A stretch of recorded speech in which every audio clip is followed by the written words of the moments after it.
Today we are talking about how you can find a sense of direction for your life. Have you ever felt that feeling of being utterly lost? I mean, no idea where you're going, what you're supposed to be doing. It is unsettling. This video is all about how you can find some anchor points in the direction for your life. This is the Lifecraft Code channel. Here we go.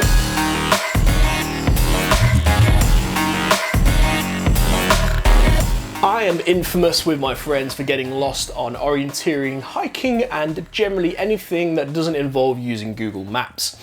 The reason for this is I have a sense of adventure, I have a sense of personal competency, and sometimes a little bit of a chip on my shoulder where I feel like I need to prove myself. And so I'll just plow off in any old direction thinking I know the way, only to realize 3.5 hours later, everyone's exhausted and fed up with Julian, and we are well and truly lost. And there's nothing worse than that feeling, especially when there's a pressure of a load of people watching you. In fact, I'm the best person to travel with because I've got lost so many times, I now know the way. But when you're lost, what you need to do is work out exactly where you are.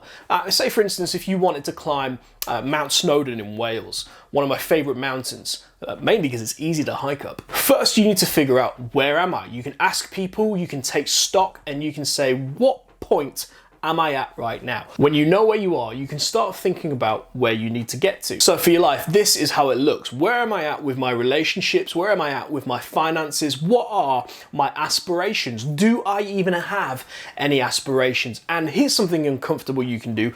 Ask people.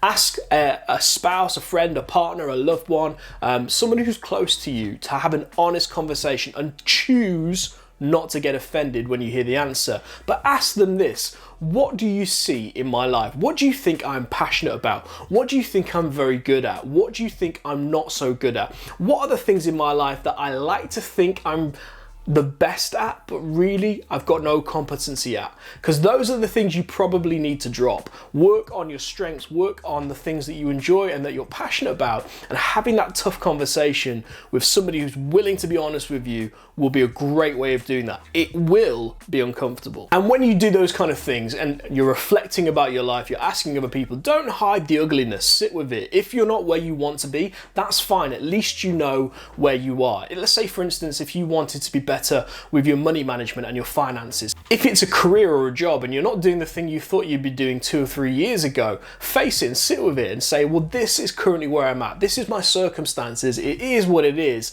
But now I can start thinking about where I want to be. If it's a relationship, if it's a friendship, if it's any form of connection with a human being, and it's not going the way that you thought it would, take stock of it, look at it for all of its ugliness and insecurity, including your part in those things, and really capture the situation. When you get a sense of those things, you can start thinking about where you'd like to be.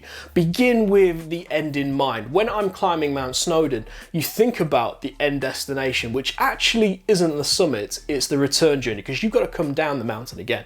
So you've got to think about the whole journey. Think about the end goal. What is the result that I want here? If it's a relationship that's gone south, what is it that you want from this? Do you still want a friendship? Do you still want a connection? Do you still want this to go somewhere? Do you still see a future? And do you imagine it being a future that's a strong bond? And if you're wondering what a strong relationship looks like, head down into the description there. We've got an article we've written about singleness, but we talk a lot about the dynamics of a relationship in that article. If it's a career, you need to begin with the end in mind. What is the end result? Where is it that you'd like to be? And then the next question you've got to ask is, who has gone there before? Who can teach me? Who can show me? Who can guide me? The best way to get to a new destination is to find somebody that has gone on that path before. And then what you're trying to do is reverse engineer the situation. What are the steps that I took to get to that end? What are the steps that I took in order to find the pathway to find my end goal? Now, if that's a career, you're reverse engineering the career. How did I get promoted? How did I get into the situation where I had that ideal job and that ideal employer? Who did I approach? What relationships did I build? What skills did I display? What qualifications did I ascertain? And when you know that, you've got a list, you've got a pathway of where you need to go. If it's a relationship, imagine what are the values that we built in the relationship? What are the conversations that we had? What is the time that we would have spent blend together in order to build a stronger connection and begin to have the conversation about how you can start doing those things. If it's having a stronger grasp of your finances, begin to find somebody that can teach you how to find that pathway. What are the things that I did in order to get my finances in a healthy situation? I speak as somebody that carried over 20 grand of debt and has managed to dig my way entirely out of it and take control of my finances over about 10 years of my life. I had to find people that knew about this stuff in order to teach me, in order to carve a pathway and learn the steps to move towards it. This stuff won't happen overnight, I promise you. It will take years, but these years are going to go by anyway. You might as well be moving forward rather than backwards in each of those areas. And you can apply that to virtually anything with any end that you might have in mind. It will carry you forward with a sense of clarity and direction. You won't feel lost anymore. You won't feel unsure. You won't have that turmoil going on inside of you. You'll be able to see a path of clarity, and that confusion that we sometimes feel about where should I be going in life dissipates. But you've first got to work out what's the end goal here, what's the end that I have in mind. When you have an end in mind, you have direction for your life. If you want to find out more about this, we've written a huge article on this on life-craft.co, and down in the description is a link to that. We look forward to having more of these conversations with you. See you soon. Ciao.